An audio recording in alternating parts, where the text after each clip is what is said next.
ഒരു വ്യക്തി ജീവിച്ചിരിക്കുമ്പോഴാണ് നമ്മൾ അവരെക്കുറിച്ച് നല്ലത് പറയേണ്ടത്. അവരുടെ അഭാവത്തിൽ, അവർ മരിച്ചതിന് ശേഷം അല്ല പറയേണ്ടത്. നമ്മൾ സാധാരണ ചെയ്യുന്ന ഏറ്റവും വലിയ തെറ്റായ ഒരു കാര്യമാണത്. കാരണം ജീവിച്ചിരിക്കുമ്പോൾ നമുക്ക് അവരെക്കുറിച്ച് നല്ലതൊന്നും പറയാനുണ്ടാവില്ല.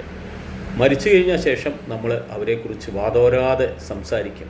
അവർ നമുക്കൊപ്പം ഉണ്ടായിരുന്ന നിമിഷങ്ങളെക്കുറിച്ച് ഒരുപാട് വാചാലരാകും. ഒരുപാട് ആ നിമിഷങ്ങൾ നമ്മൾ മിസ് ചെയ്യും. അവരുള്ളപ്പോൾ, അവർ നമ്മുടെ കൂടെ ഉള്ള സമയത്ത് നമ്മൾ അപ്രകാരം പറഞ്ഞിരുന്നെങ്കിൽ എത്രമാത്രം ആ വ്യക്തികൾ സന്തോഷിക്കുമായിരുന്നു.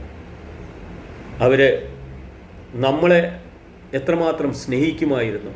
അവർ കേൾക്കാൻ കൊതിച്ചിരുന്ന വാക്കുകൾ അത് ഒന്നും നമ്മൾ അപ്പോൾ പറഞ്ഞില്ല. ചെയ്യുന്ന ഏറ്റവും വലിയൊരു തെറ്റല്ലേ മരിച്ചതിന് ശേഷം അവരെക്കുറിച്ച് ഇങ്ങനെയൊക്കെ പറയുന്നത്. അവർ ജീവിച്ചിരിക്കുമ്പോൾ അവരെത്ര നല്ല വ്യക്തിയായിരുന്നു എന്ന് കേൾക്കുമ്പോൾ എത്ര സന്തോഷം പകരുന്ന ഒരു കാര്യമാണ്. എന്തേ നമുക്ക് അങ്ങനെ ഒരു ബുദ്ധി തോന്നാത്തത്? നമ്മളിങ്ങനെ മരിച്ചതിന് ശേഷം മാത്രം പറയും, ഒരുപാട് വാചാലരാവും. അവർ ജീവിച്ചിരിക്കുമ്പോൾ ചെയ്തു കൂട്ടിയ കുറേ നല്ല കാര്യങ്ങളെക്കുറിച്ച് പറയും അല്ലേ? അങ്ങനെ നമ്മൾ ചെയ്യരുത്. എന്തും കൊടുക്കാനുണ്ടെങ്കിൽ ജീവിച്ചിരിക്കുമ്പോൾ കൊടുക്കും.